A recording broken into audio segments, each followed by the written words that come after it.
میرے پیارے آقا صلی اللہ تعالیٰ علیہ وآلہ وسلم کے پیارے دیوانوں، اللہ تبارک و تعالیٰ نے اس دنیا کے اندر ہمیں ایک مخصوص مدت کے لیے پہلی اور آخری مرتبہ بھیجا۔ بہت تھوڑا سا وقت لے کر، بہت تھوڑا سا ٹائم لے کر ہم اللہ رب العزت کی اس کائنات کے اندر آئے ہیں، اس کے حکم سے، جسے ہم دنیا کہتے ہیں۔ اللہ اکبر۔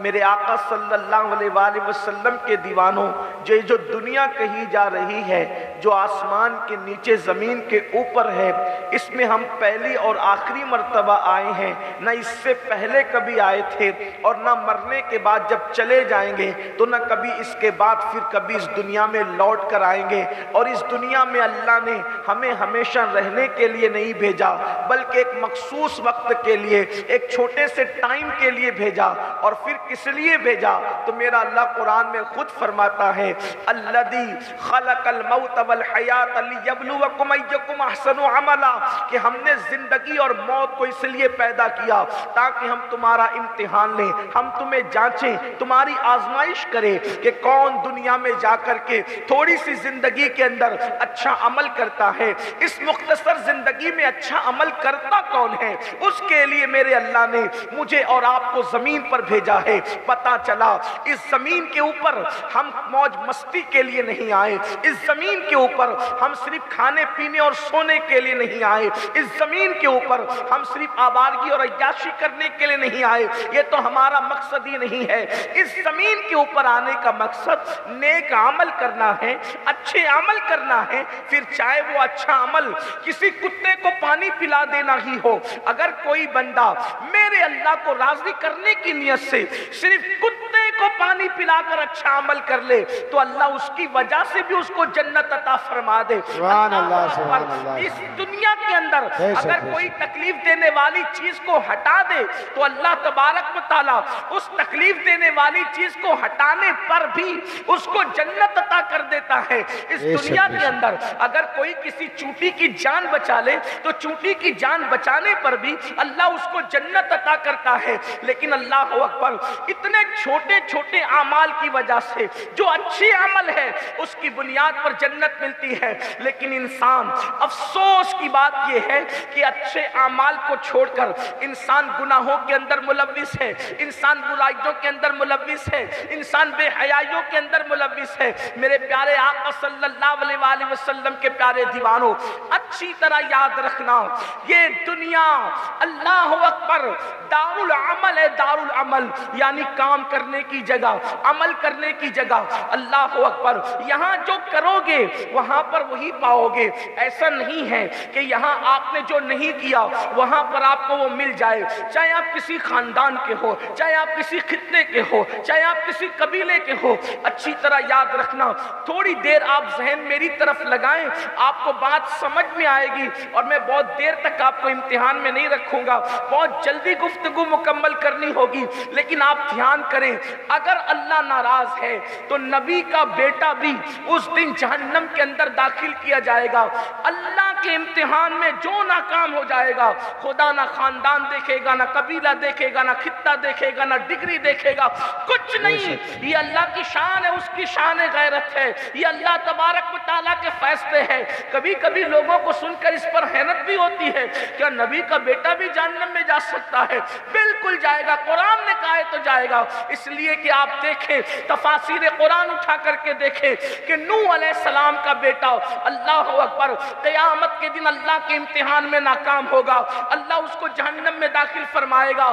ایک نبی کا سگا چچا بچھو کی شکل میں جہنم میں داخل کیا جائے گا، اللہ اکبر، اور وہ بھی کوئی نبی تو کوئی معمولی ہے ہی نہیں، لیکن اللہ اکبر، ابو الانبیاء سیدنا ابراہیم علیہ السلام کا سگا چچا، جسے دنیا آزر کے نام سے جانتی ہے، جب وہ اللہ کے امتحان میں ناکام ہوگا تو اس کو بچھو کی شکل میں جہنم کے اندر داخل کیا جائے گا۔ گا۔ آپ اندازہ فرمائیں لوط علیہ السلام کی بیوی اس دن جہنم کے اندر داخل کی جائے گی اس لیے کہ وہ اللہ کے امتحان میں ناکام ہو جائے گی۔ اب آپ مجھے بتائیں جب نبی کی بیوی، نبی کا سگا چچا، نبی کا بیٹا جس دن جہنم میں جا رہے ہوں گے صرف اچھے اعمال نہ ہونے کی وجہ سے، اچھے عقائد نہ ہونے کی وجہ سے، اللہ رب العزت کے امتحان میں ناکام ہونے کی وجہ سے، اس دن میرا اور آپ کا کیا بنے گا؟ ہمارے حالات کیا ہوں گے؟ مسلمانوں مجھے بتاؤ، ہم لوگ سب کے لیے ٹائم نکالتے ہیں، ہم اچھے عمل کے لیے کتنا ٹائم نکالتے ہیں؟ اللہ اکبر،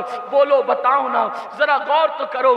کل قیامت کے دن اللہ کا امتحان ہے، امتحان لینے والا ایگزامینر خدا ہے، جانچنے والا خدا ہے، سوال کرنے والا خدا ہے۔ اللہ یقیناً راج محل بڑا علاقہ ہے، یہاں کے لوگ پڑھے لکھے ہیں، آپ جانتے ہیں جب ہمارے بچے S S C H S C کے امتحانات دیتے ہیں، I S I P S کے امتحانات دیتے ہیں تو وہ دنیا کے اس امتحان کے لیے پوری رات بھر جاگ کر کے تیاری کرتے ہیں۔ حیرت ہے جس امتحان کے بعد پھر چانس ملے گا امتحان دینے کا، اس کے لیے طالب علم رات بھر جاگتے ہیں۔ ان جاگنے والوں کو میں سلام کرتا ہوں۔ جس امتحان میں ناکام ہونے کے بعد کامیاب کے پھر چانسز ہیں، اس کے لیے بچے اتنی محنت کرتے ہیں، رات و دن تگ و دو کرتے ہیں۔ ہمیں کیا ہو گیا ہے؟ جس امتحان کے بعد پھر کوئی امتحان نہیں ہے، پھر کوئی چانس نہیں ہے، اور وہ میرے اللہ کا امتحان ہے، وہ میدان محشر کا امتحان ہے، وہ قیامت کے دن کا امتحان ہے۔ اس کے لیے ہم نے کیا تیاری کی ہے؟ یہی نہ کہ اللہ اکبر کوئی موبائل گیم سے لگا ہوا ہے، کوئی جوا کھیل رہا ہے، کوئی شراب کے اڈوں کو آباد کر رہا ہے، کوئی زنا کے اڈوں کو آباد کر رہا ہے، کسی نے مسجدوں کو ویران کر رکھا ہے، کوئی آخرت کو بھلا چکا ہے۔ مسلمان ہونے کا مطلب کیا ہے؟ مسلمان ہونے کا مطلب بس اتنا کہ ہر جمعہ کو 2 رکعت نماز پڑھ لو اور اس کے بعد ختم ہو گیا معاملہ نہیں میرے عزیز۔ آئیے میں آپ کے سامنے ایک روایت کا مفہوم پیش کروں جو بخاری شریف میں اور مزید صحاح کی دوسری کتابوں میں بھی موجود ہے، اس کے علاوہ اور بھی دوسری کتابوں کے اندر بڑی کثرت کے ساتھ یہ حدیث موجود ہے، جس کو بطور مفہوم اپنے الفاظ کے جامع میں پیش کرنا چاہتا ہوں۔ سنو میرے آقا صلی اللہ علیہ وسلم کے دیوانوں اور اے خاتون جنت کی کنیزوں، آپ بھی دل کے کانوں سے سن لو۔ یاد رکھنا اس دنیا میں جتنی ڈھٹنگ کر کے مرو گے، کوئی کچھ کرے یا نہ کرے، لیکن ایک دن اللہ کی عدالت ہے۔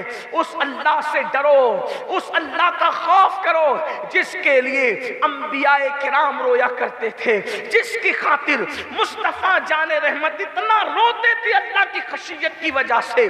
ام المومنین سیدہ عائشہ صدیقہ فرماتی ہیں کہ رسول اللہ کے سینے سے خدا کی خشیت کی وجہ سے حالت نماز میں 4تھی صف تک کی ہم آواز سنا کرتے تھے، اور آواز ایسی آتی تھی جیسے ہانڈی چولہے پہ رکھی ہو تو کیسے کھت کھت کی آواز آتی ہے، اس طرح کی آواز ہم حضور کے سینے سے سنا کرتے تھے۔ اللہ اکبر، مجھے بتاؤ تو صحیح، جن کو رسول اللہ نے جنت کی بشارتیں دی تھی وہ عمر ابن خطاب اللہ کے خوف سے اتنا روتے تھے کہ روتے ہوئے آپ کے چہرے پہ آنسوؤں کا نشان پڑ گیا تھا۔ آپ مجھے بتائیں نا، اللہ اکبر، سیدنا عثمان غنی رضی اللہ تعالیٰ عنہ قبروں پر کھڑے ہو کر اتنا روتے تھے، ایسا لگتا تھا کہ جیسے ان پر موت طاری ہو جائے گی۔ مولا کائنات جن کے بیٹے جنتی جوانوں کے سردار، جن کی بیوی شہزادی کونین، اللہ اکبر،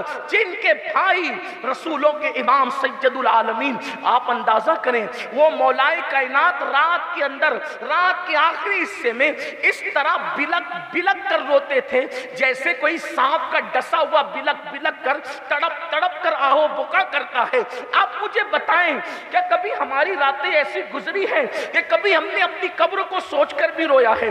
500 کی نوٹ گم ہو جانے پر تو روئے ہیں، ماں کی میت پر تو روئے ہیں، باپ کے جنازے پر تو روئے ہیں، دوستوں کے بچھڑنے پر تو روئے ہیں، کبھی کاروبار میں نقصان ہوا تو روئے ہیں، ایگزام میں ناکام ہوئے تو روئے ہیں، کسی حادثہ ہوا ہے تو روئے ہیں۔ کبھی اس لیے رویا کہ ایک دن قبر ہے، وہ قبر کی تنگ اور تاریک وادی ہے، کبھی اس لیے رویا اللہ اکبر اکبر, نہ جہاں کوئی رشتہ دار ہے. میں تو کہتا ہوں جنت میں بھی لوگ ساتھ ہوں گے, جہنم میں بھی لوگ ساتھ ہوں گے, لیکن جنت و جہنم سے پہلے ایک منزل ہے جس کو قبر کہتے ہیں, اس میں کوئی ساتھ نہیں ہوگا. نہ دوست ہوں گے, نہ احباب ہوں گے, نہ بھائی ہوں گے, نہ بھتیجے ہوں گے. اللہ اکبر. نہ دولت ہے, نہ بیوی ہے, نہ بچے, ہم اکیلے ہی اکیلے ہوں گے.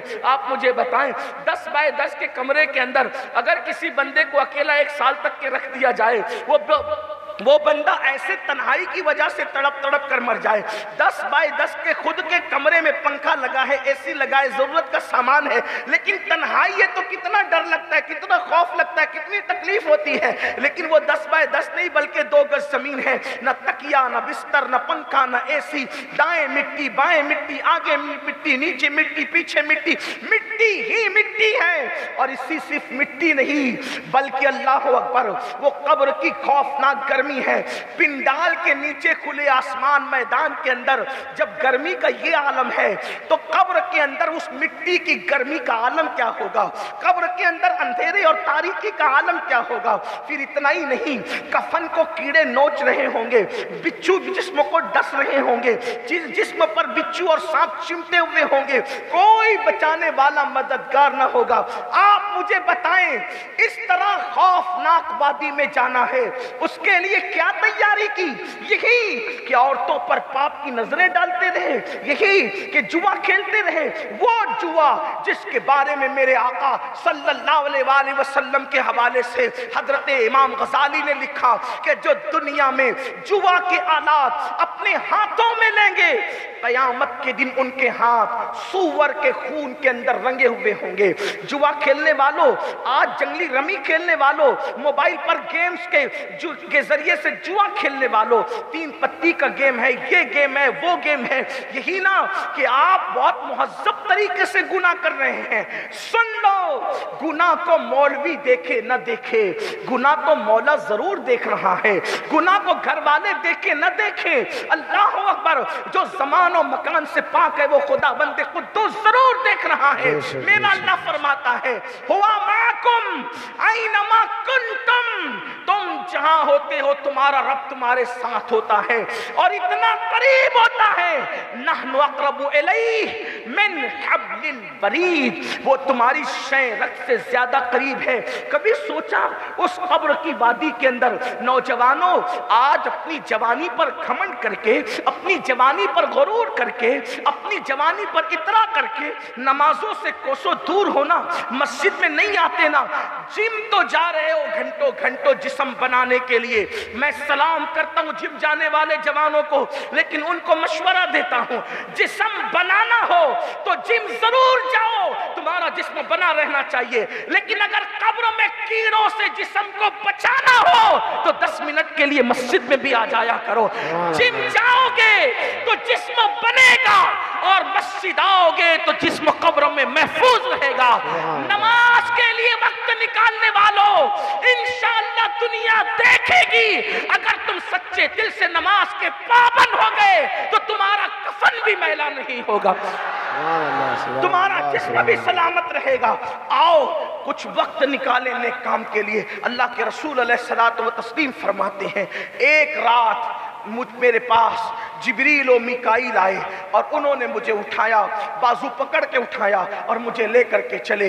اللہ کے رسول علیہ السلام فرماتے ہیں, اب ذرا دل کے کانوں سے سننا, اللہ کے رسول بیان فرما رہے ہیں, مختلف احادیث کے اندر الفاظ الگ الگ ہے, مفہوم یہی ہے, کہیں پر جبریل و میکائیل کا تذکرہ ہے, کہیں تذکرہ نہیں ہے, 2 لوگوں کا تذکرہ ہے. بہرحال تو جبریل و میکائیل دونوں نے مجھے بازو سے اٹھایا اور اٹھا کر ایک بلندی پر لے چلے. آقا فرماتے ہیں یاد رکھنا یہ کسی خطیب کی لفاظیہ نہیں, یہ مصطفیٰ جان رحمت کے فرامین ہے جن کے کہنے پر ہم نے اللہ کو ایک مانا ہے. یہ اس رسول کا فرمان ہے. مسلمانوں غور سے سننا, میں اپنی بہنوں کی بھی توجہ چاہتا ہوں. میرے آقا فرماتے ہیں جب میں ان دونوں کے ساتھ بلندی پر چڑھا تو میں نے خوفناک منظر دیکھا. وہ منظر کیا تھا, ایک بندہ لیٹا ہوا ہے اور دوسرا بندہ اس کے سر پہ کھڑا ہوا ہے اور بڑی سی چٹان اٹھا کر کے وہ اس کے سر پہ مارتا ہے, اور جب مارتا ہے تو اس کا سر کچل جاتا ہے. یعنی کیسے کچلتا ہے؟ اگر ہم اس کو اپنی الفاظ کا جامع دینا چاہیں تو یوں کہیں جیسے چنے پر ہتھوڑا مارنے سے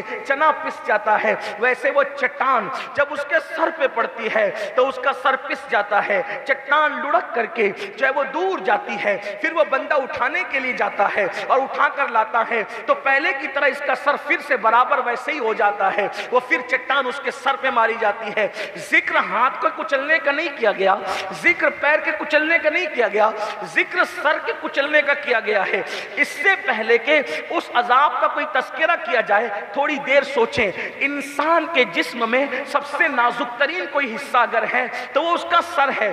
ہاتھ پہ لگ جائے اتنی تکلیف نہیں ہوتی، پیر پہ لگ جائے اتنی تکلیف نہیں ہوتی، پیٹ پر بھی لگ جائے اتنی تکلیف نہیں ہوتی، لیکن سر پہ لگے کھوپڑی پر تو چھوٹی سی جو ہے وہ درد کی کیفیت نہیں ہوتی، بلکہ تھوڑا سا لگ جائے تو بہت انسان چکراتا ہے، تکلیف ہوتی ہے۔ اسی لیے بائک چلانے والوں کے لیے ہندوستان کا قانون اور کئی ملکوں کا قانون ہے کہ وہ ہیلمٹ پہنے، اس لیے کہ بائک والا اگر گرے گا، ہاتھ ٹوٹے گا تو زندگی بچ سکے گی، پیر ٹوٹے گا تو زندگی بچ سکے گی، لیکن اگر سر پہ چوٹ آئی دماغ کو تو پھر زندگی محفوظ نہیں رہ سکتی ہے۔ اسی لیے دماغ کو، سر کو لوگ بچانا چاہتے ہیں، لیکن ہائے ہائے، اللہ کے حبیب غیب دا نبی صلی اللہ علیہ وآلہ وسلم فرماتے ہیں اس بندے کا سر کچلا جا رہا تھا، اور کیسے کچلا جا رہا تھا؟ اس کا سر جو کچلا جا رہا تھا وہ بڑی سی چٹان سے، چٹان کہتے ہیں بڑے پتھر کو، بڑی سی چٹان سے اس کا سر کچلا جا رہا تھا۔ میرے آقا فرماتے ہیں میں نے پوچھا جبریل یہ کون ہے؟ تو جبریل امین نے عرض کی یا رسول اللہ صلی اللہ علیہ وآلہ وسلم یہ وہ ہے جو نماز میں سستی کرتا تھا، نماز کے وقت میں سویا ہوا رہتا تھا۔ اللہ اکبر، آج مسلمانوں کے سامنے نماز کی اہمیت نہیں رہ گئی۔ بڑی معذرت کے ساتھ میرے بھائی، اگر آپ یہ سمجھتے ہو نا کہ ہم نماز نہیں پڑھیں گے پھر بھی ہمیں کوئی صاحب، کوئی بزرگ، کوئی پیر، کوئی فقیر، کوئی ولی جنت میں لے کر چلے جائیں گے، تو میں آپ کے شہر کے اتنے بڑے عالم جو صرف آپ کے شہر کے نہیں بلکہ ہندوستان کے بڑے علماء میں جن کا شمار ہوتا ہے، راج محل والوں تم خوش نصیب ہو کہ ایک اتنا بڑا آدمی، اتنا بڑا عالم جو علم کا جبل شامخ ہے وہ آپ کی اس بستی میں پیدا ہوا ہے، اتنا بڑا محقق۔ ان کی موجودگی میں آپ کے سامنے عرض کر رہا ہوں کہ آپ نماز کو چھوڑ کر اگر یہ سوچتے ہیں کہ کوئی ولی آپ کو جنت میں لے جائے گا تو یہ خود فریبی اور شیطان فریبی آپ کی۔ وجہ اس کی یہ ہے کہ آپ ولیوں کے سامنے ان کے درمیان نماز چھوڑ کر اپنا ایمان ثابت نہیں کر سکتے۔ یہ بات ہے۔ آپ کیا سمجھتے ہیں؟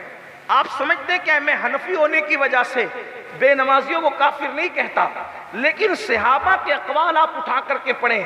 صحابہ فرماتے ہیں رسول اللہ کے دور میں مسلمان کی پہچان کیا تھی؟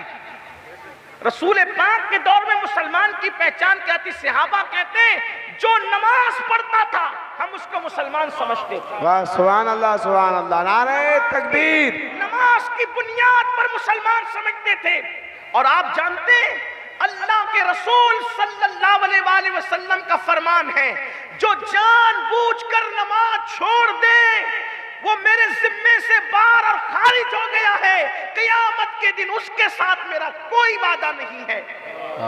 آپ مجھے بتائیں تو صحیح جس سے رسول پاک بیزاری کا اظہار کریں، اور صرف بیزاری کا نہیں، فقی ابو اللہ سمرقندی جو احناف فقہا میں صف اول کے لوگوں میں سے ہیں، انہوں نے لکھا ہے اللہ کے رسول علیہ السلام اپنے صحابہ کو وصیت کرتے تھے۔ توجہ کرنا وصیت کیا تھی؟ اللہ کے رسول نے ایک دن سیدنا ابو ہریرہ سے کہا ابو ہریرہ اگر ہو سکے تو تو بے نمازی کی صحبت میں مت بیٹھنا، بے نمازی کے قریب مت بیٹھنا، اس لیے کہ جہاں بے نمازی ہوتا ہے آسمان سے اس پہ لعنت برستی ہے۔ اللہ اکبر، اللہ۔ جس پر آسمان سے لعنت برسے اس کے گھر میں برکت کیسے ہو سکتی ہے؟ جس پہ آسمان سے لعنت برسے اس کے دل کو سکون کیسے مل سکتا ہے؟ جس پہ آسمان سے لعنت برسے اللہ اکبر اس کی بگڑی کیسے بن سکتی ہے؟ بلکہ اللہ کے رسول علیہ السلام فرماتے ہیں جو نماز چھوڑ دیتا ہے اللہ نیکوں کی دعا سے اس کا حصہ بھی ختم کر دیتا ہے۔ اللہ اکبر۔ ہم نے نماز چھوڑی، بلکہ میں تو یہ کہتا ہوں ہمارے ہر مسئلے کا حل اللہ نے نماز میں رکھا ہے۔ کل بھی ہمارے مسائل کا حل خدا کی چوکھٹ پر اس کے دربار میں تھے، آج بھی اسی کے دربار میں ہیں، قیامت تک اسی کے دربار میں رہیں گے۔ اللہ کا در چھوڑ کر اگر تم چاہتے ہو کہ تمہارے مسائل کہیں حل ہوں گے، ایسا نہیں ہو سکتا۔ آج لوگ کہہ رہے ہیں مولانا دیکھو دنیا میں مسلمانوں کے گھروں پہ بلڈوزر چل رہے ہیں، مسلمانوں کے مکان توڑے جا رہے، جلائے جا رہے ہیں۔ میں نے کہا جو ایسا کر رہا ہے وہ ظالم ہے، اپنے انجام کو پہنچے گا، کیونکہ ہمارا مذہب کہتا ہے کہ چڑیا کا گھونسلہ بھی کوئی اجاڑ دے تو اللہ اس کے گھر کو ویران کرے گا۔ میں کبھی بھی گھر اجاڑنے والوں کا سپورٹ نہیں کر رہا ہوں، چاہے وہ چھوٹا ہو چاہے بڑا، لیکن ایک سوال مجھے مسلمانوں سے کرنا ہے، تمہارے گھروں کو اجاڑا جا رہا ہے تو تمہیں کتنی تکلیف ہو رہی ہے؟ تمہارے گھروں کو ویران کیا جا رہا ہے تو تمہیں کتنا درد ہو رہا ہے؟ تم نے صدیوں سے جو اللہ کا گھر ویران کر رکھا ہے اس کی تکلیف کس کو ہوگی؟ اس کا درد کس کو ہوگا؟ میں کہتا ہوں کوئی بلڈوزر چلانے والا مائی کا لال پیدا نہ ہوتا اگر مسلمان اللہ کے گھر کو آباد کرتے۔ اور آج بھی میں گارنٹی کے ساتھ کہہ رہا ہوں میرے اللہ کے توکل پر، آج بھی مسلمان اگر مسجد کو، اللہ کے گھر کو خلوص دل سے، سجدوں سے آباد کرے، انشاءاللہ اللہ تمہارے گھروں کو پھر ایسے آباد کرے گا، وہ بہاریں عطا کرے گا جس کا تم تصور نہیں کر سکتے۔ نعرہ تکبیر، نعرہ تکبیر، نعرہ رسالت، زہرا کے پھول، نعرہ۔ میرے ایک دوست نے مجھ سے کہا، میرے ایک دوست نے مجھ سے کہا امین بھائی حالات خراب ہیں کہ ہم جیل بھرو تحریک شروع نہ کر دیں دنیا کو سدھارنے کے لیے۔ میں نے کہا رک، اس وقت جیل بھرو تحریک کی ضرورت نہیں ہے، اگر تجھے تحریک چلانا ہے تو مسجد بھرو تحریک چلانا شروع کر۔ جس دن مسجد بھر جائے گی، جیسے مسلمان جمعہ میں آتے ہیں ویسے مسلمان فجر میں آئیں گے، پھر دیکھنا تمہارا سیاسی عروج کیسے ہوگا، تمہارا سماجی عروج کیسے ہوگا، تمہارا تعلیمی عروج کیسے ہوگا۔ آپ سوچیں گے مولانا ایک سجدے سے کی سب آپ بتا رہے ہیں، واللہ میں کوئی کسی کمپنی کی طرح آپ کو ہتھیلی میں جنت نہیں دکھا رہا ہوں۔ سجدے میں جب خدا مل جائے، سجدہ ہے کیا؟ جب سجدے کی وجہ سے خدا مل جاتا ہے تو وہ کون سی نعمت ہے جو سجدے کی وجہ سے نہیں مل سکتی؟ جب اپنے رسول نے فرما دیا کہ جب تم سجدے میں ہوتے ہو تو خدا اور بندے کے درمیان کے سارے حجابات اٹھا دیے جاتے ہیں، سارے پردے اٹھا دیے جاتے ہیں، اور بندہ سب سے زیادہ سجدے میں اللہ کے قریب ہوتا ہے۔ تو میرے بھائیوں، میری بہنوں، سجدوں کے پابند بنو، اپنے بچوں کو سجدے کا پابند بناؤ۔ اور اس سلسلے میں آپ سے عرض کروں، ایک مرتبہ اللہ کے رسول علیہ السلام نے اپنے صحابہ سے کہا، اے میرے صحابہ دعا کرو کہ اللہ تمہیں بدبخت نہ کرے اور محروم نہ کرے۔ دھیان سے سننا، بدبخت آقا صحابہ سے کہہ رہے ہیں جنہوں نے ماتھے کی آنکھوں سے رسول اللہ کا دیدار کیا۔ ہم لوگ سنی لوگ بغیر کسی خوف کے یہ بات دنیا میں کہتے ہیں، جیسے جنت کا ہونا یقینی ہے ویسے میرے نبی کے ہر صحابی کا جنتی ہونا یقینی ہے۔ یہ ہمارا عقیدہ ہے۔ وہ اصحاب رسول جن کے لیے قرآن رضی اللہ عنہم ورضوا عنہ کا ترانہ گنگناتا ہے، وہ اصحاب رسول جن کے لیے والذین معہ کے الفاظ قرآن کہتا نظر آتا ہے، وہ اصحاب رسول اللہ اکبر جن کے لیے وَكُلًّا وَعَدَ اللَّهُ الْحُسْنَى کے الفاظ قرآن میں آتے ہیں۔ میرے آقا نے ان اصحاب سے کہا میرے صحابہ دعا کرو کہ اللہ تمہیں بدبخت نہ کرے اور محروم نہ کرے۔ اب حضور نے کہا تو انہوں نے تو دعا کرنی تھی، لیکن پھر آقا نے پوچھا کیا تم مجھ سے سوال نہ کرو گے کہ بدبخت کون ہے اور محروم کون ہے؟ تو صحابہ نے عرض کی یا رسول اللہ ہمارے ماں باپ آپ پر قربان، حضور بتائیں کہ بدبخت کون ہے اور محروم کون ہے؟ تو میرے آقا فرماتے ہیں جو نماز چھوڑ دے وہ بدبخت بھی ہے اور محروم بھی ہے۔ اللہ اکبر۔ اللہ کے رسول ان کو بدبخت کہہ رہے کہ جنہوں نے نماز چھوڑ دی، اور محروم بھی ہے۔ میرے عزیز بھائیوں اپنے حال پہ رحم کرو، سب سے زیادہ عذاب قبر میں بے نمازیوں پہ ہوتا ہے۔ تو پھر آقا کو کیا دکھایا جا رہا ہے؟ سر کچلا جا رہا ہے، سر کیا درد ہوگا، کیا تکلیف ہوگی، کس کو پکارو گے، اور سر کچلا جائے گا، سر پہ چٹان ماری جائے گی، پتھر لڑک کر جا رہا ہے، پھر لایا جا رہا ہے، پھر مارا جا رہا ہے، پھر لایا جا رہا ہے، پھر مارا جا رہا ہے۔ 10 منٹ کا ٹائم نکالنے میں کیا جاتا ہے؟ میرے آقا علیہ السلام فرماتے ہیں ہم پھر آگے بڑھے، میں نے دیکھا کہ ایک بندہ ہے جس کے جبڑوں کو راڈ سے، یہ راڈ آپ کو سمجھانے کے لیے کہہ رہا ہوں، حدیث میں راڈ نہیں کہا گیا لیکن راڈ آپ سمجھ سکتے ہیں نا، لوہے کا راڈ، تو اس سے اس کے جبڑوں کو جو ہے وہ کاٹا جا رہا ہے اور وہ چیخ رہا ہے۔ پوچھا جبریل یہ کون ہے؟ عرض کی یا رسول اللہ یہ افواہ پھیلانے والے لوگ ہیں، یہ کسی بھی کے بھی خلاف افواہ پھیلایا کرتے تھے، یہ افواہ پھیلانے، جیسے آج کل آپ لوگ واٹس ایپ پر کچھ بھی بات آ گئی اس کو بغیر تحقیق کے آگے بڑھا دیا، بغیر تحقیق کے آگے بڑھا دیا، کسی کے بارے میں الزام لگا دیا وہ فلاں کا تو فلاں کے ساتھ چکر ہے، تم تو مستی میں بول چکے چکر ہے، لیکن اب اس پر کیا چکر آئے گا اس کو تو دیکھو، اس کی عزت کے ساتھ کتنا کھلواڑ ہوگا اس کو تو دیکھو۔ آپ جس کے بارے میں چاہتے ہو منہ اٹھا کر بول دیتے ہو، میں نے فلاں سے سنا، اللہ کے رسول علیہ السلام فرماتے ہیں کسی کے جھوٹا ہونے کے لیے اتنا ہی کافی ہے کہ وہ جو سنے وہ آگے کو بیان کر دے، اس لیے تحقیق بھی تو کیا کرو، افواہیں نہ پھیلایا کرو، افواہ پھیلانے والوں کے جبڑے کاٹے جائیں گے۔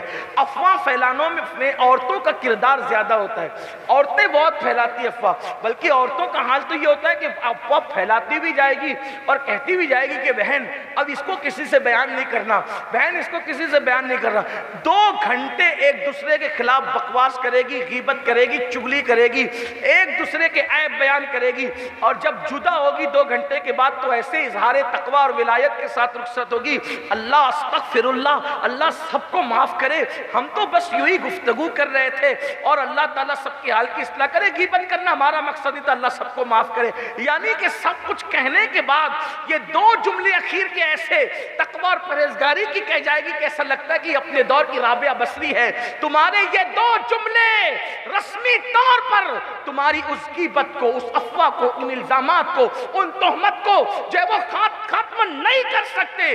اس لیے یاد رکھنا، اپنے آپ کو اگر جہنم سے بچانا ہے افواہ پھیلانے سے توبہ کرو۔ پھر میرے آقا فرماتے ہیں ہم اور آگے بڑھے، ہم نے دیکھا کچھ لوگ ہیں اوپر سے تنگ ہے، نیچے سے کھلا ہوا ہے، اور اس کے اندر سے چیخنے چلانے کی آوازیں آ رہی ہیں، کچھ لوگ چیخ چلا رہے ہیں، اور پھر جب میں نے جھانک کر کے دیکھا تو کچھ عورتیں اور کچھ مرد اس میں ننگے تھے، اور ان کو جو ہے وہ جیسے ہانڈی ابلتی ہے تو ڈھکن اوپر ہوتا ہے، ویسے جہنم ابل رہی تھی آگ، تو وہ کبھی اوپر ہوتے تھے پھر نیچے ہوتے تھے، اور وہ اتنا چلا رہے تھے، تو میں نے جھانک کر دیکھا تو پوچھا جبریل یہ کون ہے؟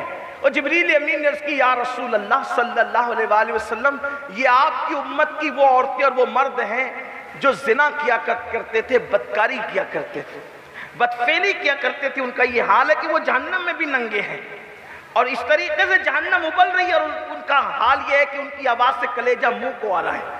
آج یہ فعل بد بھی مسلم امہ کے اندر بہت تیزی کے ساتھ پھیل رہا ہے، اس کی وجہ ایک تو فلمیں، ڈرامے، سیریل، یہ سب چیزیں ہیں، اور دوسری بات بچیوں میں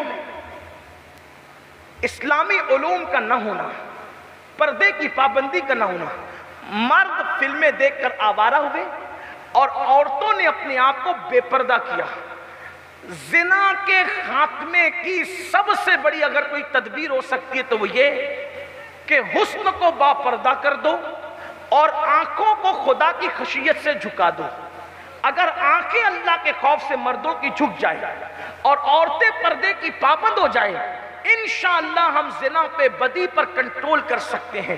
لیکن عورتیں آج کل پردے کو ظلم سمجھتی ہیں، چونکہ سیریلوں نے یہ پٹی پڑھا دی ہے، فلموں نے یہ پٹی پڑھا دی ہے کہ پردہ ظلم ہے، پردہ قید ہے۔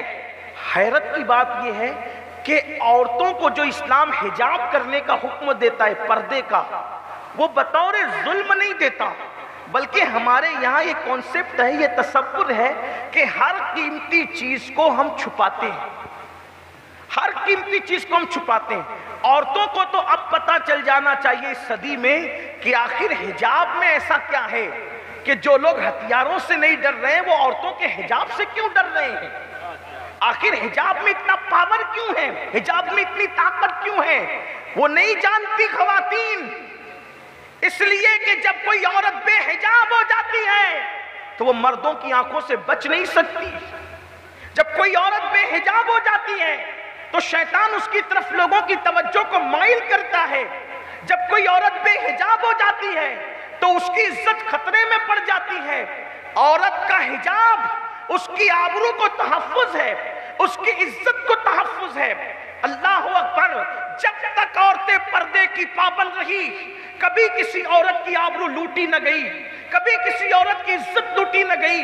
جب تک عورتیں پردے کی پابند رہی، کوئی بیٹی کسی غیر کے ساتھ بھاگتی نظر نہ آئی۔ اللہ اکبر، یہ پردہ کیا ہے، یہ حجاب کیا ہے؟ یہ قید کرنے کا طریقہ نہیں بلکہ تحفظ کا طریقہ ہے۔ اس کو خواتین یوں سمجھ سکتی ہے کہ سبزی پالا جو ہے وہ لاریوں پر لگا کر کے لوگ بیچتے ہیں، لیکن ہیرے جواہرات جو ہیں، سونے چاندی کے زیورات جو ہیں، وہ لاریوں پر سجا کر نہیں بیچتے بلکہ شو روم کے اندر انتہائی احتیاط کے ساتھ چھپا چھپا کر کے بیچتے ہیں۔ اب کوئی کہے لو صاحب ان مسلمانوں کو کیا ہوا کہ یہ ہیرے جواہرات اور سونے چاندی کو چھپانے لگے، یہ اس پہ ظلم کر رہے ہیں، تو کوئی عقل مند کہے گا پاگل ہو گیا، ہر قیمتی چیز چھپائی جاتی ہے۔ میں خواتین کو سمجھانے کی صرف ایک بات کہوں، دیکھو ہمارے مذہب میں جتنی قیمتی چیزیں تھی ہم نے سب چھپائی، ہمارے مذہب نے سب چھپائی۔ جیسے مثال کے طور پر آپ دیکھ لیں کہ دنیا میں جتنی مسجدیں ہیں، مسجدیں کروڑوں کی تعداد میں پوری دنیا کے اندر، ایک سے خوبصورت مسجد ہے، لیکن ساری مسجدوں کو بے پردہ رکھا گیا۔ لیکن جو تمام مسجدوں میں سب سے افضل ترین مسجد تھی جس کو کعبۃ اللہ شریف کہتے ہیں، اس کو غلاف چڑھا کر پردے میں ڈال کر کے بتا دیا گیا کہ اور مسجدیں الگ ہیں اور مسجد حرام کی شان الگ ہے۔ جو پردے میں دیکھے گا سمجھ جائے گا کہ اس کی شان الگ ہے۔ اسی طریقے سے دنیا میں کتابیں کروڑوں کی، اربوں کی، خربوں کی تعداد میں چھپتی ہے، ساری کتابیں بے پردہ پڑی ہوئی ہے، لیکن جو سب سے قیمتی کتاب ہے جسے قرآن مقدس کہتے ہیں، اسے جزدان میں لپیٹ کر بتا دیا گیا۔ آپ بتاؤ مسلمانوں کا بچہ یا جو مسلمان نہ بھی ہو، جب کسی کتاب کو جزدان میں دیکھتا ہے تو وہ پکار اٹھتا ہے، یہ بخاری مسلم نہیں ہو سکتی، یہ ترمذی ابن ماجہ نہیں ہو سکتی، یہ سائنس جغرافی کی کتابیں نہیں ہو سکتی، یہ اگر کوئی کتاب ہو سکتی ہے تو اللہ کی کتاب قرآن مقدس ہو سکتی ہے۔ اس لیے کہ جو کتاب کو ساری کتابوں میں افضل سمجھا اس کو بھی پردے میں ڈال دیا۔ اسی طریقے سے دنیا میں کتنی قبریں ہیں، اربوں خربوں قبریں تو ہوگی، ساری قبریں کھلی پڑی ہوئی ہے، ساری قبریں ننگی پڑی ہوئی ہے، لیکن ہم نے جس قبر کو قیمتی سمجھا، غوث اعظم کی قبر کو قیمتی سمجھا، اس کو بے پردہ نہیں رکھا بلکہ غلاف ڈال کر اس کو باپردہ کر دیا۔ غریب نواز کی قبروں کو قیمتی سمجھا، غلاف ڈال کر کے باپردہ کر دیا۔ مخدوم اشرف کی قبروں کو باپردہ کر دیا، تاکہ بس حال یہ ہے اب عام رستہ چلنے والا جب بغیر غلاف کی قبر دیکھتا ہے تو سمجھ جاتا ہے عام انسان کی قبر ہے، اور جب پردے والی قبر دیکھتا ہے تو سوچتا ہے کسی اللہ کے ولی کی قبر ہے۔ بولو یہ پہچان ہے کہ نہیں ہے؟ اور سب تو اپنی جگہ ہے، مخلوق سب بے حجاب ہے لیکن خالق پردے میں ہے، جیسا کہ اس کی شان ہے۔ اب پردے میں رہنا اگر ظلم ہے تو بتاؤ جب خالق پردے میں ہے تو کیا ہے؟ خالق نے اپنی شان کے مطابق مخلوق سے حجاب کر رکھے، اور عورتوں کو پردے میں کر کے بتایا گیا کہ عورت کتنی قیمتی ہے۔ اوروں کی عورت کچھ بھی ہو، اوروں کے یہاں تو عورتیں جوئے میں ہاری گئی ہیں۔ ہم بتا سکتے ہیں لوگ جو آج بڑے بڑے دعوے کر رہے ہیں تم تو جوئے میں ہار چکے تھے، تم نے تو بیٹیوں کو زندہ دفن کیا تھا، تم نے تو شوہر کی چتا پہ زندہ جلایا تھا۔ یہ اسلام ہے، اسلام جس میں عورت کے چار روپ ہے، چار روپ، ایک روپ بیٹی کا، دوسرا روپ بہن کا، تیسرا روپ بیوی کا، چوتھا روپ ماں کا۔ یہ چار روپ ہمارے یہاں ہے، اور چاروں روپ کی کیا تشریح ہے؟ اگر عورت بیٹی کی شکل میں ہے تو وہ باپ کے لیے جنت ہے، عورت اگر بہن کی شکل میں ہے وہ بھائی کے لیے جنت ہے، عورت اگر نیک بیوی کی شکل میں ہے وہ شوہر کے لیے جنت ہے، عورت اگر ماں ماں ہے تو اس کے قدموں میں جنت سمٹ آتی ہے اور اس کے قدموں کے نیچے جنت ہے۔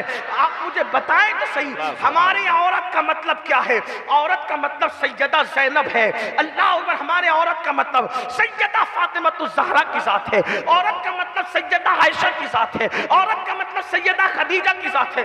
آپ کہیں گے مطلب کیا؟ میں نے کہا ہمارے یہاں مطلب یہ ہے، اگر عورت خدیجہ ہے تو عورت اتنی قیمتی ہے کہ اس خاتون کے لیے عرش سے خدا سلام کرتا ہوا نظر آتا ہے۔ نعرہ تکبیر، نعرہ تکبیر، نعرہ رسالت۔ آپ کو عقل ہونا چاہیے کہ جو تمہیں بے حجاب کرنا چاہتے ان کے یہاں عورت دیکھو اور ہماری عورت دیکھو۔ اگر عورت خدیجہ ہے ان کے لیے عرش سے سلام آتا ہے، کوئی دوسری عورت کو یہ مقام حاصل نہیں ہے۔ ہماری عورت کون ہے؟ اماں عائشہ صدیقہ ہے۔ اگر عائشہ صدیقہ عورت ہے تو کون ہے؟ جس کے بستر پہ قرآن نازل ہوتا ہے، جس پہ الزام لگتا ہے تو ان کی برات میں سورہ نور کی آیتیں نازل ہوتی ہیں۔ سبحان اللہ، سبحان اللہ۔ اگر ہماری عورت سیدہ زینب ہے تو زینب تو پھر وہ ہے کہ کربلا میں جب امام علی مقام کی شہادت ہو گئی تو وہ لٹے ہوئے قافلے کو پوری حفاظت کے ساتھ واپس لے جانے والی امانتوں کی اس امینہ خاتون کو سیدہ زینب کہتے ہیں۔ جب اہل بیت کے گھرانے میں اس لٹے ہوئے قافلے میں کوئی بولنے کے قابل نہ رہا تو زینب نے ایسا خطبہ دیا کہ دمشق کی در و دیوار کانپ گئی اور کہنے والا کہنے پہ مجبور ہو گیا۔ دربار میں بولی بھی تو لہجے میں علی کے، زینب نے کسی حال میں پردہ نہیں چھوڑا۔ سبحان اللہ، سبحان اللہ۔ جس نے مردوں کو چپ کرایا اسے زینب کہتے، سیدہ زینب کبریٰ کے نام سے۔ اور اگر عورت فاطمہ ہو تو پھر وہاں تو ساری بہاریں، رانائیاں، بڑائیاں سمٹ آتی ہے۔ نسب اتنا بڑا ہے کہ نسب سیدہ فاطمہ الزہرا کا دنیا کی کوئی طاقت ان کے نسب کا مقابلہ نہیں کر سکتی۔ کون؟ سیدہ فاطمہ بنت محمد خاتم الانبیاء، ان کے والد سید المعصومین، یہ سیدہ فاطمہ الزہرا مخدومہ کائنات۔ اور تقوی کیا، پرہیزگاری کیا، کیا تقوی کیا پرہیزگاری۔ سیدہ فاطمہ الزہرا کا حال یہ تھا کہ آپ کے دوپٹے کو بھی کبھی چاند و سورج نے نہیں دیکھا۔ چاند سورج کی بات کر رہا ہوں، غور کر۔ ان کے بابا نے ان کی کیا تربیت کی تھی کہ چاند و سورج نے بھی کبھی ان کے دوپٹے کو نہیں دیکھا، نہیں دیکھا۔ میرے امام کہتے ہیں جس کا آنچل نہ دیکھا مئو مہر نے، جس کا آنچل نہ دیکھا مئو مہر نے، اس ردائے نزاہت پہ لاکھوں سلام۔ کسی نے امام حسین سے کہا تھا، حسین تمہاری ماں بڑی نیک تھی، آپ کی آنکھ میں آنسو آ گئے۔ فرمایا تو نے سچ کہا، میری ماں کا جب وصال ہوا تو میں صرف 6-7 سال کا تھا، لیکن تب بھی میں نے اپنی ماں کے سر کے بالوں کو کبھی نہیں دیکھا۔ میری ماں نے اپنے سر کے بالوں کی حفاظت مجھ جیسے بیٹے سے بھی کی جس کی عمر 6-7 سال کی تھی۔ یہ ان کا تقویٰ تھا۔ اسی لیے میرے آقا فرماتے ہیں فاطمہ نے اپنی عزت کی حفاظت اس طرح کی کہ اللہ نے ان کے تقوی کی برکت سے قیامت تک کہ ان کی اولاد پر جہنم کی آگ کو حرام فرما دیا۔ غور کریں، یہ سیدہ کائنات تھی، لیکن افسوس آج بچیاں بے پردہ کوچنگ کے نام پر، اسکول کے نام پہ، اور ماں باپ کو کوئی فکر بھی نہیں ہے۔ بیٹیاں بے پردہ ہے، بیوی بے پردہ ہے، بہن بے پردہ ہے۔ اللہ نے جنت کے دروازے پہ لکھا ہے کہ جنت دیوس پر حرام کر دی گئی، جنت دیوس پر حرام کر دی گئی۔ صحابہ نے پوچھا آقا یہ دیوس کون ہے؟ دیوس، آقا فرماتے ہیں جس گھر کی عورتیں بے پردہ گھومیں اور وہ مرد ان کو منع نہ کرے وہ دیوس ہے۔ دیوس اللہ نہ اس کی نمازیں قبول کرتا ہے نہ دعائیں قبول کرتا ہے۔ اب یہ پردے کا شوق کیسے پیدا ہوگا؟ اس کی سب سے بڑی وجہ بچیوں میں علم نہیں ہے، تعلیم نہیں ہے، اس لیے بے پردہ ہے۔ علم نہیں ہے، اس وجہ سے حسن اسلام سے ناواقف ہے۔ آج لڑکیاں اسلام سے جتنا دور ہو چکی ہے، جو لڑکیاں اوروں کے ساتھ بھاگ کر مکمل مذہب بدل رہی ہے ان کی تعداد بہت تھوڑی ہے، لیکن مسلمانوں کے گھر میں مسلمان کہلا کر مسلمان لڑکیاں کتنی ہیں وہ تو مجھے بتاؤ۔ جن کو کلمہ نہیں آتا، جن کو غسل کرنا بھی نہیں آتا، جن کا حال یہ ہے، حیا کے پردے میں کہوں بزرگ بھی بیٹھے، میری مقدس مائیں بھی بیٹھی ہے، بچہ پیدا ہو جائے تو 40 دن تک کہ وہ بغیر غسل کے سب طرف گھومتی رہے، غسل نہ کرے، کیوں؟ علم نہیں ہے۔ جبکہ کس نے کہہ دیا کہ 40 دن تک عورت بچے کی پیدائش کے بعد ناپاک ہی رہتی ہے؟ آپ پوچھیں نا، علماء سے پوچھیں۔ ماہانہ جو ان کی کمزوری ہے 7 اور 10 دن تک کہ اسی حالت میں رہتی ہے، کیا اس کی کوئی کم سے کم مدت نہیں ہے؟ 3 دن کی کم سے کم مدت نہیں ہے اس کی؟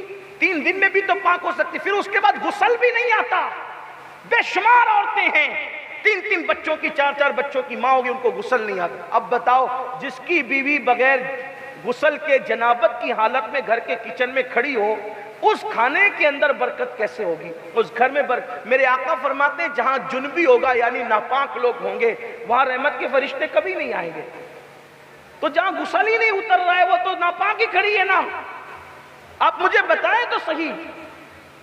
یہ بات میں اس لیے کھل کے کہنا چاہتا ہوں، راج محل والوں برا مت ماننا۔ آپ کتنے بھی بڑے بزرگوں کا تعویذ لائیں، جب رسول اللہ نے کہہ دیا کہ ناپاک جس گھر میں رہے گا رحمت کے فرشتے نہیں آئیں گے تو نہیں آئیں گے۔ اس لیے کہ رحمت کے فرشتے پابند ہیں رحمت للعالمین کی مرضی کے، وہ آنے کے بھی پابند ہے، وہ جانے کے بھی پابند ہے۔ آپ کہیں گے حضور کے پابند ہے، میں نے کہا اٹھاؤ قاضی ثناء اللہ پانی پتی کی تفسیر اور اٹھا کر کے دیکھو کہ حضرت قاضی صاحب لکھتے ہیں کہ جب جنگ بدر میں فرشتے مدد کے لیے آئے مسلمانوں کی اور مدد کی تو اس وقت تو جنگ ختم ہو گئی، تو رسول اللہ نماز پڑھا رہے تھے۔ ہمارے آقا نماز پڑھاتے پڑھاتے حضور مسکرائے، بلکہ ایسا ہنسے جیسا کہ ان کی شان ہے، اور اتنا ہنسے کہ داڑھیں نظر آئی۔ سلام کے بعد صحابہ نے پوچھا آقا آج آپ نماز میں ہنس رہے تھے جیسا کہ آپ کی شان ہے؟ حضور فرماتے ہیں ہنسی کی وجہ یہ تھی کہ جبریل فرشتوں کے ساتھ تمہاری مدد کے لیے آئے تھے، کام ختم ہونے کے بعد وہ واپس جا رہے تھے تو انہوں نے جیسے آسمان کے دروازے پہ دستک دی تو اللہ نے پوچھا کہاں سے آ رہے ہو جبریل؟ عرض کی مولا تیرے محبوب کے غلاموں کی مدد کے لیے تو نے جنگ میں بھیجا تھا، کام ختم کر کے ہم واپس آ رہے۔ تو اللہ نے پوچھا میرے محبوب سے پوچھا یا بغیر پوچھے آ رہے ہو؟ میرے حبیب سے اجازت لی کہ بغیر اجازت کے آ رہے ہو؟ عرض کی مولا اجازت کے بغیر آ رہا ہوں۔ تو اللہ نے بتایا جبریل واپس جاؤ، جب تک کہ محبوب اجازت دے اس وقت تک کہ نہیں آ رہا۔ نعرہ تکبیر، نعرہ۔ جب سید الملائکہ ان کی مرضی کے پابند ہے تو اور ملائکہ ان کی مرضی کے کیوں پابند نہ ہو؟ حضور فرما رہے جنبی جہاں ہوگا، حالت جنابت میں جو جہاں ہوگا وہاں رحمت کے فرشتے نہیں آئیں۔ اب آپ قرآن رکھ دیجئے گھر میں، تعویذ کسی کا بھی لگا لو، آپ کو برا لگتا ہے تو لگے، مجھے کوئی اس کی پرواہ نہیں ہے، لیکن دل دکھے تو صرف مجھے معاف کر دینا، دل دکھانے نہیں آیا۔ لیکن ہمارے گھر کی تباہیاں یہ اس وجہ سے ہے کہ 3 سال 10 سال ہم ناپاک ہی رہیں گے، جب غسل اترے گئی نہیں تو ناپاک ہی تو رہیں گے۔ آپ دیکھیں نا کہ حالت غسل میں اگر ناک کی ریٹھ بھی جو ہے، کیا کہتے ہیں آپ اس کے یہاں، یعنی ناک کی کیچڑ اگر ناک میں لگی رہ گئی، سخت تھی اور اس پر سے پانی نہیں گزرا، اس پر سے پانی نہیں گزرا، تب بھی آپ پورا جسم پوری دریا میں ڈبا لیں، آپ پاک نہیں ہوں گے، کیونکہ غسل کے 3 فرائض ہیں، کلی کرنا اور ناک کی نرم ہڈی تک پانی چڑھانا، اس کو دھلنا اور پورے بدن پہ پانی بہانا۔ یہ تو ہر مسلمان کو پتہ ہے۔ اب آپ مجھے بتائیں نا مسلمانوں، سوچو تو صحیح، اتنے جو ہے وہ سخت بیلے پہنے، اتنی سخت انگوٹھی پہنی، ایسی چوڑی پہنی، اتنی تنگ تھی کہ وہاں سے پانی گزرا ہی نہیں، آپ پورے دریا میں ڈبا لیں، جسم کو پاک نہیں ہوں گے۔ مردوں کے لیے بھی مسائل ہیں، میں کوئی مسائل غسل وضو کے بیان کرنے نہیں آیا، آپ کے یہاں تو بڑے بڑے محققین علماء ہیں، آپ کے یہاں کا شہر تو مدینۃ العلماء کہلانے کا حقدار ہے، میں یہ بتانے نہیں آیا، لیکن آپ سے کہتا ہوں یہ سب کیوں ہو رہا ہے؟ علم نہیں۔ حیرت کی بات یہ ہے کہ جو شہر مدینۃ العلماء کہلانے کا حقدار ہے، اگر اس شہر کی عورتوں کو علم نہیں ہے تو یہ سوال کس سے ہوگا؟ آپ بتائیں۔ میں مبارکباد پیش کرتا ہوں محقق اصل علامہ رضا الحق اشرفی مدظل اللہ العالی کو اور ان کے رفقا کو، بڑا بیڑا اٹھایا۔ عورتوں کو پڑھانا ضروری ہے، کیوں؟